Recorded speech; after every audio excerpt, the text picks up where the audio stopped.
అందరికీ నమస్కారం. కథల పలికి ఛానల్కి స్వాగతం. ఇప్పుడు మనం నీతో ఉంటే పార్ట్ 56 విందాం. ఇవాళ పార్టీలో మా కాబోయే కోడలను అందరికీ పరిచయం చేయబోతున్నాం అన్నారు దేవి. ఆ మాట వినగానే షాక్ అయి కాబోయే కోడలా అని గట్టిగా అరిచాడు శ్రీనివాస్.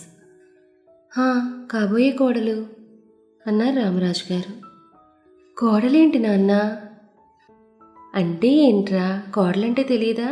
నీకు కాబోయే భార్య అన్నారు దేవి. నేను డెఫినేషన్ అడగలేదమ్మా, సడన్గా ఏంటిదంతా? పోయిన వారం నేను మీ నాన్న ఫ్రెండ్ కలవడానికి వెళ్ళాం కదా, ఆయన కూతుర్ని చూడగానే మాకు నచ్చింది. అప్పుడే వాళ్ళని అడిగాం, వాళ్ళు కూడా సరే అన్నారు. అంటే మీరు సరే అనుకుంటే సరిపోతుందా? ఇంకా నా చదువు కూడా అవ్వలేదు, అప్పుడే పెళ్ళేంటి? నీకు చాలా హోప్స్ ఉన్నట్టున్నాయిరా. పెళ్ళి కాదు, కేవలం నిశ్చితార్థం మాత్రమే. ఇవాళ సాయంత్రం నిశ్చితార్థం. పెళ్ళి మాత్రం చదువు అయిపోయాక నువ్వు ఎప్పుడంటే అప్పుడు. మరి నాకు అమ్మాయి నచ్చక్కర్లేదా? ఆ అమ్మాయి ఎవరికైనా నచ్చేస్తుందిరా. ఇంకో గంటలో వాళ్ళు మన ఇంటికి వస్తారు. ఓహో, పెళ్లి చూపులు కూడా ప్లాన్ చేశారా? పెళ్లి కుదిరాక చూపులతో ఏం పనిరా, కేవలం నీకు పరిచయం చేద్దామని అంతే. ఒకవేళ అమ్మాయి నాకు నచ్చకపోతే? సరే, ఇంతలా అడుగుతున్నావు కాబట్టి ఆ అమ్మాయి నీకు నచ్చలేదంటే నిశ్చితార్థం ఆపించేస్తా. సరే అయితే నిశ్చితార్థం క్యాన్సిల్ చేయడానికి రెడీగా ఉండండి అన్నారు శ్రీనివాస్. అలాగే, ఈ తల్లి కొడుకుల సవాల్ అన్నారు దేవి. ఇంతలో రవి మధ్యలో చట్టానికి న్యాయానికి జరిగిన ఈ సమరంలో అన్నాడు. అది విన్న శ్రీనివాస్, రే, నేనున్న సిచ్యువేషన్కి ఆ పాటకి ఏమైనా సంబంధం ఉందారా? ముందు నువ్వురా, నీతో మాట్లాడాలి.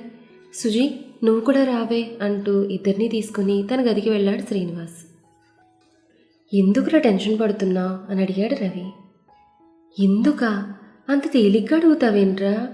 చూడు, పెళ్ళి నిశ్చితార్థం అని ఏంటేంటో మాట్లాడుతున్నారు. నేను తులసిని ఇష్టపడుతున్నాను, మీకు తెలుసు కదా. ఆ మాటకి సుజాత, ప్రేమించిన అమ్మాయికి విషయం చెప్పకుండా చూస్తూ కాలక్షేపం చేస్తే ఇదిగో ఇలానే ఉంటుంది మరి అన్నది. అబ్బా, ఇప్పుడు ఆ విషయం అవసరమా అన్నాడు శ్రీను.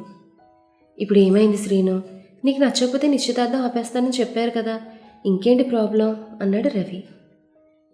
కరెక్ట్, వాళ్ళు రాగానే కిందకి రావడం, నాకు నచ్చలేదని చెప్పడం, నిశ్చితార్థం క్యాన్సిల్ చేయడం అన్ని క్షణాల్లో జరిగిపోవాలి అన్నాడు శ్రీను. అంతే అన్నయ్య, ఇదే మాట మీద నిలబడు అంటూ షేక్ హ్యాండ్ ఇచ్చింది సుజాత.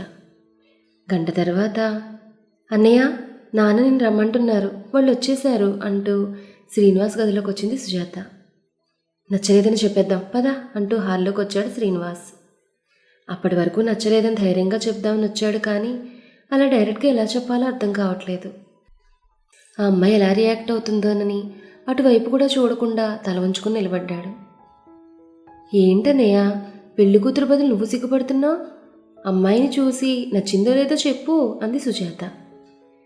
కానీ శ్రీనివాస్ ఇంకా అలానే ఉండడంతో, నువ్వు అడిగితే గాని చెప్పడేమో, నువ్వే అడుగొదినా అంది. ఇదేంటి వదినని పిలుస్తుంది అనుకుంటుండగా శ్రీనివాస్ గారు అనే మాట వినగానే తులసి గొంతు అనుకుని పైకి చూసిన శ్రీనివాస్కి ఎదురుగా తులసి కనపడగానే ఆనందం, ఆశ్చర్యం ఒకేసారి వచ్చాయి. దాంతో రవి వైపు చూసి ఏంటిదంతా అనగానే నాకేం తెలుసు అన్నట్టు భుజాలు ఎగరేశాడు.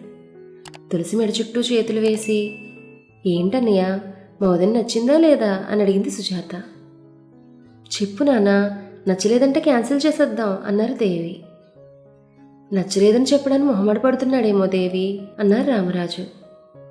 అవునా నాన్న, పోనీ నన్నే చెప్పమంటావా అన్నారు దేవి. దాంతో శ్రీనివాస్ కంగారుగా వద్దు అనగానే అక్కడందరూ నవ్వేశారు, తులసితో సహా. అసలు నీకు ఇష్టం లేకుండా నీ పెళ్ళి ఎలా నిర్ణయిస్తావు అనుకున్నావురా? ఇప్పుడు చెప్పు, ఎలా ఉంది బర్త్డే గిఫ్ట్ అన్నారు దేవి. ఇంతకంటే మంచి గిఫ్ట్ నాకెవరు ఇవ్వలేరేమో అమ్మా అంటూ రామరాజు దేవిని హక్ చేసుకున్నాడు శ్రీనివాస్. శ్రీనివాస్ తులసి మాట్లాడుకుంటారని అమ్మాయికి ఇల్లంతా చూపించు అని చెప్పారు దేవి. తులసికి అలానే ఇల్లు మొత్తం చూపిస్తూ తన గదికి కూడా తీసుకెళ్లాడు. ఇది మన రూమ్ అన్నాడు శ్రీను. బాగుంది అన్నాడు తలూపింది తులసి. తులసి, మిమ్మల్ని ఒక విషయం అడగనా? అడగండి. నాకు ఇంకా ఆశ్చర్యంగానే ఉంది. మీకు నా ప్రేమ విషయం ఎలా చెప్పాలా అని చాలా రోజుల నుంచి ఆలోచిస్తున్నాను. అలాంటిది ఇప్పుడు ఇలా. నేనంటే మీకు నిజంగా ఇష్టమా, లేక ఎవరి బలవంతం మీదైనా? బలవంతం ఏమీ లేదు. మీకు నా మీదున్న ప్రేమ గురించి తెలియగానే మనస్ఫూర్తిగా ఒప్పుకున్నాను. అయినా మీలాంటి మంచి అబ్బాయిని పెళ్లి చేసుకోవాలంటే ఏ అమ్మాయినా ఎగిరి గంతేస్తుందండి. నా ప్రేమ గురించా? నా ప్రేమ గురించి అసలు మీకెలా తెలిసిందండి? అది మీతో ఈ విషయం చెప్పొద్దన్నారు, కానీ నాకు దాచడం ఇష్టం లేదు. ఈ మధ్యన ఒక రోజు రవి గారు నాతో మాట్లాడాలని వచ్చారు. 2 వారాల క్రితం శ్రీనివాస్ గురించి తులసి అంజలితో చెప్పింది విన్న సుజాత వెంటనే వెళ్ళి రవితో చెప్పింది ఆ విషయం.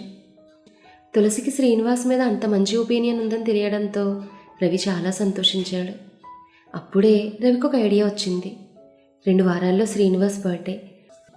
ఆ రోజుకి తులసికి ఇంట్లో వాళ్ళకి శ్రీనివాస్ ప్రేమ గురించి చెప్పి అందరినీ ఒప్పించి తన బర్త్డే రోజున తులసిని తనకు కాబోయే భార్యగా తన ముందు నిలబెడితే శ్రీనివాస్ ఎంతో సంతోషిస్తాడు. అంతకంటే గొప్ప బర్త్డే గిఫ్ట్ శ్రీనివాస్కి ఏమీ ఇవ్వలేమని అనిపించింది. ఆ ఐడియా ఎలా ఉందని అడగగానే సుజాత కూడా అలానే చేద్దామని చెప్పింది. అలాగే 2 రోజుల తర్వాత శ్రీనివాస్కి ఆ మాట ఈ మాట చెప్పి లైబ్రరీకి పంపించి రవి సుజాత తులసి దగ్గరికి వెళ్ళారు.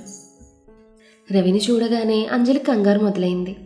అది గమనించిన తులసి, ఏంటండి రవి గారు, అంజలితో మాట్లాడడానికి వచ్చారా అని అడిగింది తులసి.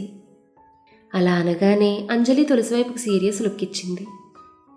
లేదు తులసి, నీతో మాట్లాడడానికే వచ్చాం అంది సుజాత.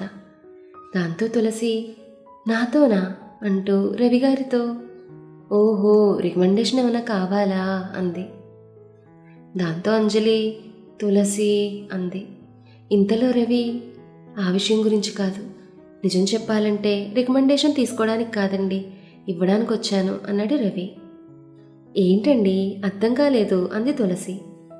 తులసి గారు, నేను ఏదైనా స్ట్రైట్గా మాట్లాడతానని మీకు ఈ పాటిగా అర్థమై ఉంటుంది. అలానే ఒక విషయం గురించి చెప్పడానికి వచ్చాను. ఫ్రాంక్గా చెప్పండి, మా సీను మీద మీ ఒపీనియన్ ఏంటి అని అడిగాడు రవి. ఉన్నట్టుండి ఈ ప్రశ్న అడుగుతున్నారేంటండి? చెప్పండి ప్లీజ్. ఆయన్ని చాలా ఏళ్ల నుంచి చూస్తున్నానండి, ఆయనలో ఒక్క చెడు లక్షణం కూడా కనిపించలేదు అంటూ శ్రీనివాస్ గురించి ఎన్నో మంచి విషయాలు చెప్పింది తులసి. తులసి మాటలన్నీ విన్న సుజాత, ఓ మా అన్నయ్య అంత మంచివాడా? అయితే మా వదిన ఎవరో చాలా అదృష్టవంతురాలు కదా తులసి అంది సుజాత. కొంచెం కాదు సుజీ, చాలా అదృష్టవంతురాలు అన్నది తులసి.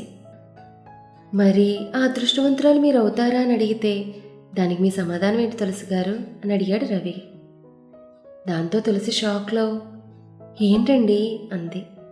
వెంటనే సుజాత, సరిగ్గానే విన్నావు తులసి, మా అన్నయ్యని పెళ్లి చేసుకోవడం నీకు ఇష్టమేనా అని అడిగింది. సడన్గా ఏంటి సుజీ ఇది అంది తులసి. మీకు సడన్గా అనిపిస్తుంది, కానీ కొన్ని నెలలుగా అడగాలని అనుకుంటున్న విషయం అండి ఇది. వాడికి మీరంటే చాలా ఇష్టం. ఎంతంటే 24 గంటలు మీ ధ్యాసేవాడికి. మీతో చెప్తే వాడిని ఎక్కడ తప్పుగా అనుకుంటారన్న భయంతో మీతో ఎప్పుడూ చెప్పే ధైర్యం చేయలేదు. కానీ మీరే వాడి లోకం. మీరంటే కేవలం ప్రేమ కాదండి, ఆరాధన. వాడి దృష్టిలో ఒక దేవత మీరు. మిమ్మల్ని తప్ప వేరే అమ్మాయిని తన భార్యగా ఊహించుకోలేడు. ఎప్పుడూ తులసి తులసి అంటూ మీ గురించే మాట్లాడుతూ ఉంటాడు. మిమ్మల్ని తలుచుకున్నన్నిసార్లు వాడు ఆ దేవుని తలుచుకుని ఉంటే ఈ పాటకి ఆయన ప్రత్యక్షమై వరం కూడా ఇచ్చేసేవాడు. అంత పరితపిస్తాడు మీ గురించి. నా స్నేహితుడని చెప్పడం కాదు, కానీ మీరన్నట్టే వాడు చాలా మంచివాడు తులసి గారు. వాళ్ళు వేరెత్తి చూపడానికి ఒక చెడ్డ విషయం కూడా లేదు. మీకు వాడి గురించి అంత బాగా తెలుసు కాబట్టి నేను ప్రత్యేకంగా చెప్పనక్కర్లేదు ఇంకా. కానీ ఒక్క మాట మాత్రం చెప్తాను, మిమ్మల్ని వాడు ప్రేమించినంతలా ఇంకెవ్వరూ ప్రేమించలేరు. అలాగే మీకంటే మంచి భార్య కూడా వాడికి దొరకదు. నా స్నేహితుడికి అన్నీ బెస్ట్ ఇవ్వాలని అనుకుంటాను. అందుకే జీవితంలో అన్నింటికంటే ముఖ్యమైన విషయంలో కూడా బెస్ట్ ఇద్దామని నా ప్రయత్నం. అది జరుగుతుందో జరగదో మీ నిర్ణయం మీద ఆధారపడి ఉంది.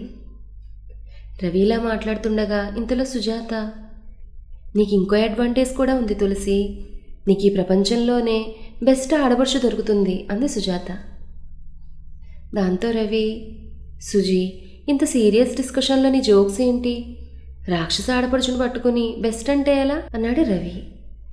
నేను రాక్షసినా? తులసి నువ్వు చెప్పు, నేను రాక్షసినా అంది సుజీ. ఆయన అలాగే అంటారులే కానీ నువ్వే బెస్ట్ అంది తులసి. చూసావా, మా వదిన నా పార్టీయే అని నాలుగు ఖర్చుకొని, సారీ తులసి, నీ ఇష్టమేంటో తెలియకుండానే ఏదో ఫ్లోలో వదిననేశాను. ఇప్పుడు చెప్పు, నీకు మా అన్నయ్యని పెళ్లి చేసుకోవడం ఇష్టమా కాదా అని అడిగింది సుజాత. మీ అన్నయ్యని పెళ్లి చేసుకోవడానికి నాకు ఎలాంటి అభ్యంతరం లేదు. ఇందాక చెప్పినట్టుగా ఆయన భర్తగా పొందాలంటే ఎంతో అదృష్టం ఉండాలి. పైగా ఆయనకి నేనంటే ఎంత ఇష్టమో మీరు చెప్పాక కూడా కాదని చెప్పగలనా? కానీ పెళ్ళి అనేది నా ఒక్కదాని నిర్ణయం కాదు సుజీ, మా కుటుంబం మొత్తం కలిసి తీసుకోవాల్సిన నిర్ణయం. అలానే మీ స్టేటస్కి నేను మీ ఇంటి కోడలుగా రావడం అంటే మీ ఇంట్లో వాళ్ళు ఒప్పుకుంటారా చెప్పు అంది తులసి. ఎందుకు ఒప్పుకోరు? మా అమ్మ నాన్నకు అసలు అలాంటి పట్టింపులు ఉండవు, కాబట్టి ఆ విషయం గురించి నువ్వు అస్సలు కంగారు పడాల్సిన అవసరమే లేదు అంది సుజాత. ఇంకా మీ ఫ్యామిలీ విషయం అంటారా, అదంతా నేను చూసుకుంటాను.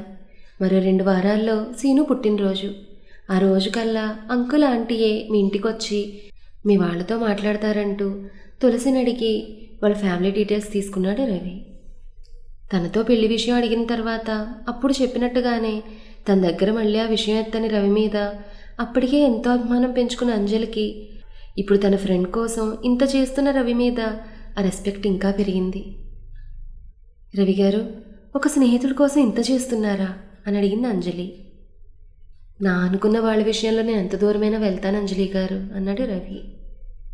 మా అన్నయ్యే కాదంజలి, రవి కూడా బంగారమే, బాగా ఆలోచించుకో మరి అంది సుజాత.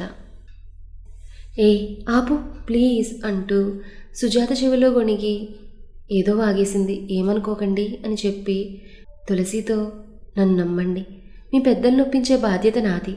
వాడి బర్త్డే రోజు సర్ప్రైజ్ చేయడానికి మాత్రం సిద్ధంగా ఉండండి అని చెప్పి అంజలి వైపు చూసేసరికి తన వైపే నవ్వుతూ చూస్తోంది. ఆ చూపెందుకో రవికి తెలియని ధైర్యాన్ని ఇచ్చింది.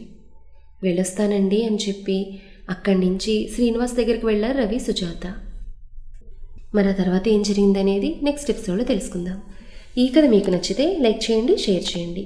అలాగే మన కథల పల్లకి ఛానల్ని సబ్స్క్రైబ్ చేసుకోండి. ధన్యవాదాలు.